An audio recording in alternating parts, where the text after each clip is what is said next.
व्यक्तियों ने corporate settings, छोटे उद्यमों और सरकारी संस्थानों में धन की हेराफेरी करने के लिए तेजी से परिष्कृत और भ्रामक रणनीतियां तैयार की हैं।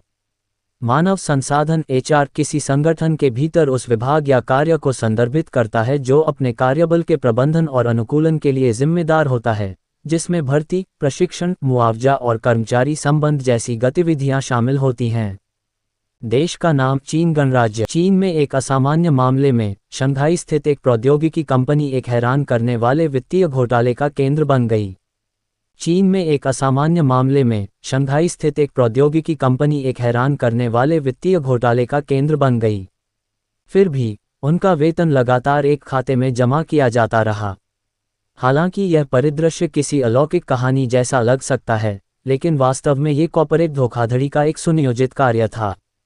इस धोखाधड़ी के केंद्र में एक उच्च पदस्थ मानव संसाधन प्रबंधक था, जो कंपनी के भीतर नियुक्ति और बर्खास्तगी प्रक्रियाओं पर विशेष नियंत्रण रखता था। अपने अधिकार का फायदा उठाते हुए वह औपचारिक रूप से कर्मचारियों को कागज पर बर्खास्त कर देता था, लेकिन गुप्त रूप से उन्हें पेरोल पर रखता था। 8 साल की अवधि में वह बिना किसी पहचान के 22 काल्पनिक कर्मचारियों के वेतन हड़पने में कामयाब रहा। आधिकारिक रिकॉर्ड से पता चला कि 22 कर्मचारी फर्म के लिए सक्रिय रूप से काम कर रहे थे, फिर भी एक भी व्यक्ति ने कभी उनका सामना नहीं किया। ये तथाकथित कर्मचारी अदृश्य पदों पर थे, उनकी दैनिक उपस्थिति दर्ज की जाती थी, आधिकारिक रिकॉर्ड बनाए जाते थे और समय पर वेतन दिया जाता था। इस अजीब और विस्तृत योजना ने हाल ही में चीनी मीडिया का ध्यान आकर्षित किया। धोखाधड़ी का यह मामला 2022 में तब उजागर हुआ जब एक तेजतर्रार व्यक्ति ने पेरोल रिकॉर्ड की जांच की और शाओसन की रोजगार स्थिति पर सवाल उठाया। आगे की जांच करने पर कंपनी ने धोखाधड़ी की सीमा का पता लगाया, जिसमें गबन की एक व्यवस्थित और लंबी योजना का खुलासा हुआ।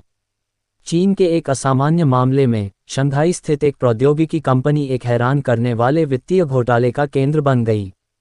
यह एक अनोखा मामला है। शंघाई की एक टेक फर्म 22 फर्जी कर्मचारियों से जुड़े वित्तीय घोटाले में फंस गई थी। एक एचआर मैनेजर ने इन कर्मचारियों को 8 साल तक गुप्त रूप से पेरोल पर रखा और करीब 20 करोड़ रुपए का गबन किया। 2022 में धोखाधड़ी का खुलासा हुआ, जिसके कारण उसे दोषी ठहराया गया और 10 साल से अधिक की जेल की सजा सुनाई गई।